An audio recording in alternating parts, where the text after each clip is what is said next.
can call me Bruce.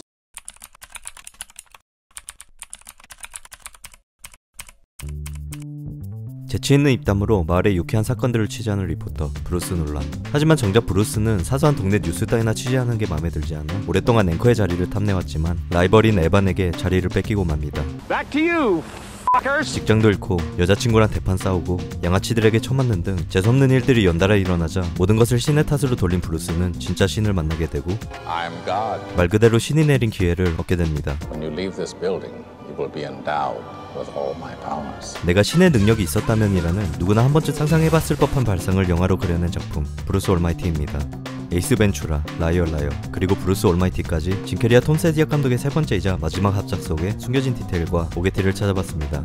참고로 왼쪽 상단의 검은색 동그라미는 비하인드 스토리, 빨간색은 오게티를 표시합니다. 브루스 올마이티는 8,100만 달러의 제작비로 4억 8천만 달러, 하나로 대략 6,500억 원을 벌어들이며 2003년 글로벌 흥행 순위 5위를 기록했습니다. 코미디 장르 중에서는 무려 10년을 넘게 1위를 지켜온 나홀로 지배를 꺾고 역대 최고 흥행작 타이틀을 차지했지만 바로 다음해 미트 페어런치 속편이 개봉하면서 기록이 깨졌습니다. 평가는 로튼토마토 48%, 메타크리틱 46점, IMDb 6.8로 흥행에 비해 평점은 살짝 저조한 편인데 짐 캐리 특유의 오버스러운 연기가 호불호가 갈리는 건 그렇다 치더라도 신의 능력을 가진 평범한 남자라는 흥미로운 소재에 비해 전개가 너무 가볍고 뻔하다는 평가가 많았습니다. 브루스 올마이티는 1991년에 출판된 로버트 바우시의 올마이티 미 소설을 기반으로 제작된 영화입니다. 하지만 엔딩 크레딧에 표기되지 않아 원작 소설이 따로 있었는지 모르는 팬들도 많은데요. 사실 원작이라 하기에도 좀 애매한 게 유니버설이 정식으로 판권을 사서 제작한 게 아니라 그냥 대놓고 베껴 만든 영화이기 때문입니다. 평범한 직장인이 신의 능력을 갖게 되면서 점점 그 책임이 얼마나 무거운지 깨닫게 되는 설정만 두고 보면 이게 영화 줄거리인지 소설 줄거리인지 구별이 안 갈 정도로 비슷한데요. 결국 원작 소설 작가 로버트 바우시는 유니버설 상대로 저작권 침해 소송까지 제기했지만 이후로 따로 밝혀진 게 없는 걸 봐서는 조용히 잘 해결한 듯합니다.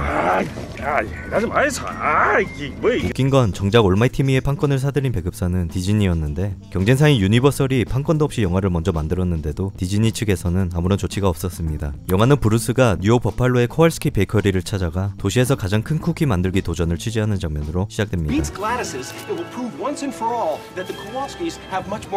장면 속에 특별한 디테일은 없지만 기존 기록이었던 2.7m를 깨고 3m를 돌파하며 현장은 축제 분위기가 됐는데요. 이 장면을 보고 실제로 기네스북에 등재된 쿠키의 크기가 급 궁금해져서 찾아봤는데 대략 30m로 영화에서 신기록을 세운 쿠키보다 10배가 넘습니다.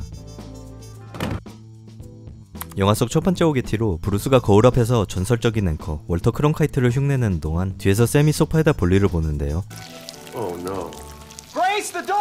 자세히 보면 샘의 오줌 싸는 포즈를 잡아주고 있는 조련사의 손이 화면에 노출됩니다. 앵커 자리를 오래전부터 노려온 브루스는 스윕스 귀간을 앞두고 자신도 현장에 보내달라고 간절히 부탁하는 장면들이 있는데요.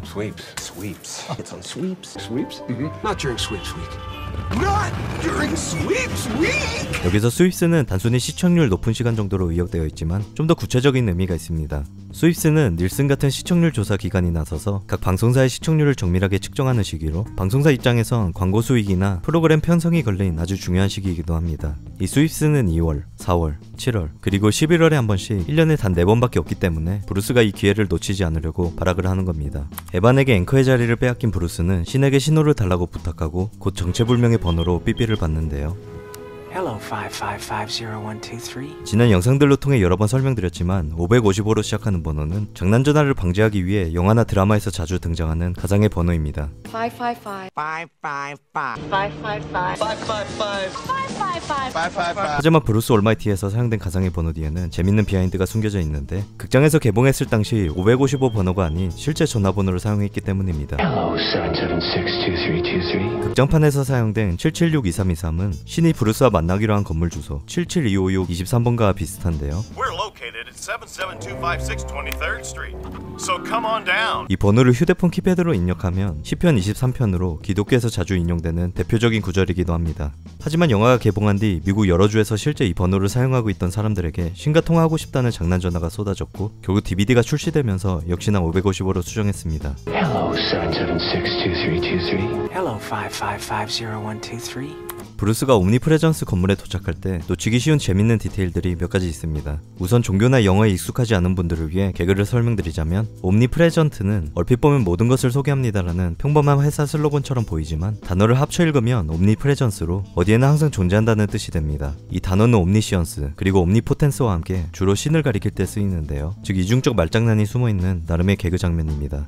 그리고 건물 안에서 청소부에게 물어볼 때 브루스가 찾는 사람은 7층에 있다고 말합니다. I'll be on the 7th floor. 7은 종교적 관점에서 볼 때 완전함을 상징하는 숫자인데 다시 돌아가서 빌딩을 자세히 보면 6층까지밖에 없는 디테일도 볼 수 있습니다. 물론 브루스가 찾는 사람은 세상에 존재하지 않는 일종의 상징적 존재라는 걸 은근히 드러낸 기발한 디테일로도 해석해 볼 수가 있는데요. 웃긴 건 톰 세디악 감독도 촬영할 때까지만 해도 건물이 6층짜리인지 몰랐다며 의도치 않은 디테일이라고 DVD 코멘터리를 통해 밝혔습니다. But this building only has 6 stories. It was a bit of serendipity because God's on the 7th floor. I didn't realize it when we chose it. 톰 세디악 감독은 기독교에 거부감이 있는 사람들도 부담없이 즐길 수 있도록 종교적 상징들을 최대한 숨기거나 배제하려 노력했다고 합니다. We chose not to be religious at all about this. 그래서 물 위를 걷는 장면이나 홍해 대신 수프를 가르는 출애굽기 패러디처럼 다소 뻔한 장면들도 있지만 은근 놓치기 쉬운 디테일도 많은데 몇 개만 소개해드리겠습니다. 일단 첫 번째로 옴니프레전스 건물 안에서 신이 등장하는 방식인데 처음엔 청소부, 다음은 전기고, 마지막엔 신 본인의 모습으로 등장합니다. 이건 성부, 성자, 성령을 표현한 삼위일체를 패러디한 설정인데요. 세상에 내려온 신의 아들 성자를 청소부로, 빛을 밝혀주는 성령을 전기공으로, 그리고 마지막 신 그 자체인 성부로 표현한 겁니다. Janitor would be the son, the one who came to serve. The electrician, which is the Holy Spirit, and then later in the white suit, it's the Father. 두 번째는 브루스가 마을 사람들의 기도를 이메일로 받는데 이때 사용되는 이메일 야훼는 당시에 구글보다도 더 잘 나갔던 포털 사이트 야후를 패러디한 건데 야훼는 히브리어로 여호와, 즉 신의 이름을 의미합니다. 세 번째는 브루스가 파티 장면에서 검은 셔츠를 입고 있어서 놓치기 쉽지만 물을 따를 때 자세히 보면 물이 와인으로 바뀌는 디테일도 볼 수 있습니다. 예수가 가나의 혼인잔치에서 일으킨 첫 번째 기적을 재치있게 패러디한 장면입니다. 마지막으로 신의 힘을 빌려 부와 명예를 얻은 브루스가 기대는 곳은 바로 금송아지인데요. 이것 또한 출애굽기에서 히브리인들이 금송아지, 즉 다른 신을 섬기는 것을 패러디한 것으로 기독교에서 다른 신은 브루스처럼 자신의 욕망이나 이익을 추구하는 자를 의미하는 경우가 많습니다. 이외에도 종교적 요소를 참조한 패러디는 영화 전반에 걸쳐 꽤 많이 등장하지만 여기까지만 하겠습니다. Did that in a day? Imagine what I could do with 7. 신의 능력을 받은 뒤로부터 말하는 족족 전부 현실이 되어버리자 당황한 브루스는 차를 돌리는데요. 이때 배경을 자세히 보면 옆에서 거대한 반사판을 붙잡고 있는 제작진이 화면에 살짝 비칩니다. 그리고 곧바로 이어지는 짐 캐리의 뜬금없는 클린트 이스트우드 성대모사는 Be careful what you wish for.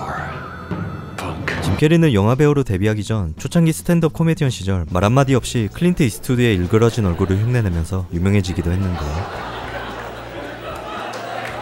그 덕에 본격적으로 배우로서 활동을 시작할 수 있었고 심지어 1988년 클린트 이스트우드가 주연을 맡은 데드풀에도 단역으로 출연한 적이 있습니다. 이런 클린트 이스트우드와의 각별한 인연 때문인지 짐 캐리는 대략 10년 전에 개봉한 마스크에서도 흉내냅니다. Do I feel lucky? Well. 신의 능력에 조금씩 적응해 나가는 브루스가 지나가던 가게에서 옷을 훔칠 때 엉덩이에 손가락을 갖다 대자 연기가 피어오르는데요. 물론 연기는 CG를 따로 입힌 디테일인데 반사되는 창문까지는 신경 못 썼는지 연기가 안 비칩니다. 곧바로 이어지는 장면에서 깽단에게 한편 털렸던 브루스는 길거리에서 또다시 마주치게 되고 이번엔 제대로 대갚아주는데요. 엉덩이에서 원숭이가 튀어나온 걸 본 이 코스형 깽 멤버가 아프리카 주술이 아니냐는 드립을 치는데 자세히 보면 이 대사를 치는 장면에서만 유독 코스형 길이가 눈에 띄게 달라집니다. 그리고 이 장면에서 상당히 익숙한 배우들이 눈에 띄는데 첫 번째로 엉덩이에서 튀어나온 원숭이는 제니퍼 애니스턴의 또 다른 작품 프렌즈와 짐 캐리의 또 다른 작품 에이스 벤츄라에서 등장한 원숭이입니다. 실제 원숭이의 이름은 KT인데 이 작품으로 번몽키로 잘 알려지기도 했습니다. 그리고 원숭이에게 고문당한 깽단 리더는 헥터 전문 배우 노엘 구글리에미입니다. 분노의 질주, 워킹데드, 트레이닝데이, 다크나이트 라이즈 등 비록 단역이지만 무려 10편이 넘는 영화에서 헥터라는 이름으로 출연해 팬들 사이에서는 헥터버스라는 드립이 따로 존재하며 IMDb에서도 노엘 공식 트레이드마크로 인정해줄 만큼 가장 헥터같이 생긴 인물로 유명해진 단역 배우이기도 한데요. Hector's back, bro. You know what I mean? It's legit. 톰 세디악 감독에 따르면 노엘은 실제로 어린 시절 부모에게 버림받고 갱 멤버로 활동하다 그 경험을 바탕으로 갱스터 전문 배우로 전향했다고 합니다. Noel, he came from a real rough background and he's turned his life around. 신이 된 브루스는 여자친구와 뜨거운 밤을 보내고 다음날 그레이스가 가슴이 커진 것 같다고 하자 당황해하며 샌드위치에다 케찹을 마구 뿌려댔는데요. Like my boobs were bigger. I mean, do they look bigger to you? 다시 장면이 넘어올 때 케찹이 전부 흔적도 없이 사라집니다.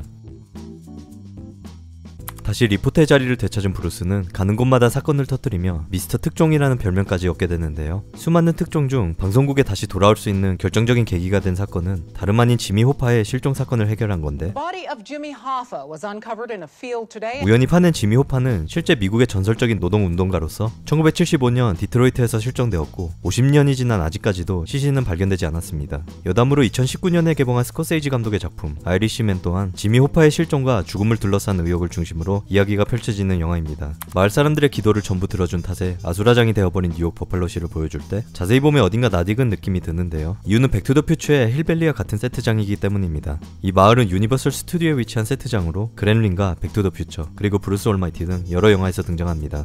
The Sabres have won their first championship in 22 years. 세이버스는 한 번도 스탠리컵 우승을 해본 적이 없습니다. 신노릇을 못 해먹겠다며 다시 옴니프레전스 건물로 돌아온 브루스는 청수부와 약속한 대로 바닥을 닦기 시작하는데요. 이때 청소를 마친 뒤 신이 마지막으로 내뱉는 한마디. Alrighty then.